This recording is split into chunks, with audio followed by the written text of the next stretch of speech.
America ఉత్తర Korea మధ్య మళ్లీ ఉద్రిక్తతలు తీవ్రమయ్యే అవకాశాలు కనిపిస్తున్నాయి.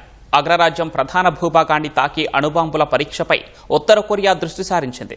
తాజాగా అత్యంత శక్తివంతమైన హై థ్రస్ట్ సాలిడ్ ఫ్యూయల్ క్షిపణి ఇంజిన్ను ఉత్తర కొరియా విజయవంతంగా పరీక్షించింది. ఈ పరిణామం అమెరికాకు స్పష్టమైన హెచ్చరికగా రక్షణ రంగ నిపుణులు అంచనా వేస్తున్నారు.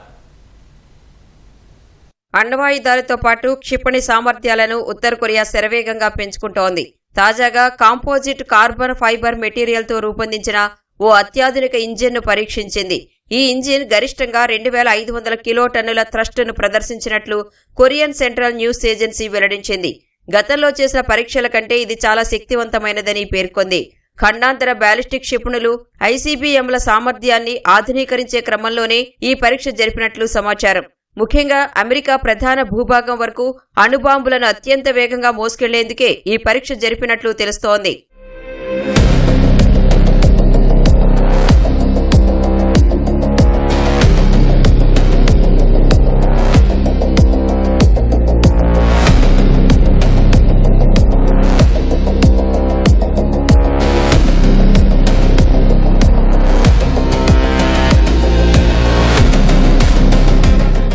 ఐదేళ్ల రక్షణ ప్రణాళికలో భాగంగా వ్యూహాత్మక దాడి సామర్థ్యాలను బలోపేతం చేసుకోవడానికి ఈ పరీక్ష ఒక ప్రధాన అడుగు అని కిమ్ జాంగ్ ఉన్ స్వయంగా ప్రకటించారు.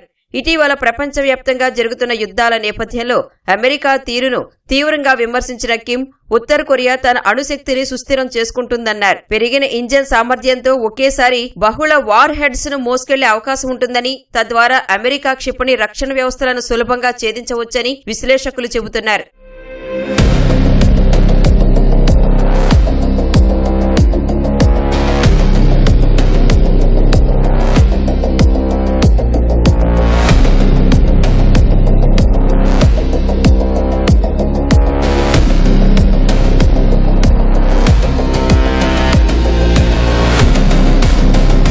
ఉత్తర కొరియా ఇప్పటికే పలు దీర్ఘశ్రేణి క్షిపణి పరీక్షలు నిర్వహించినప్పటికీ అణువార్ హెడ్స్ తిరిగి వాతావరణంలోకి సురక్షితంగా ప్రవేశించే అట్మాస్ఫియరిక్ రీఎంట్రీ సాంకేతికతను పూర్తిస్థాయిలో సాధించిందా అనే విషయమై స్పష్టత లేదని నిపుణులు అభిప్రాయపడుతున్నారు. 2019లో అప్పటి అమెరికా అధ్యక్షుడు డొనాల్డ్ ట్రంప్తో జరిగిన అణు చర్చలు అర్ధాంతరంగా ముగిసినప్పటి నుంచి అణు క్షిపణి కార్యక్రమాలను నిరంతరాయంగా విస్తరించడంపై కిమ్ దృష్టి సారించారు.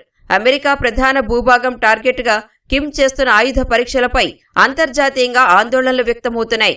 ఈ ఆయుధ పరీక్షపై అమెరికా ఎలా స్పందిస్తుందనే విషయం ఉత్కంఠ రేపుతోంది.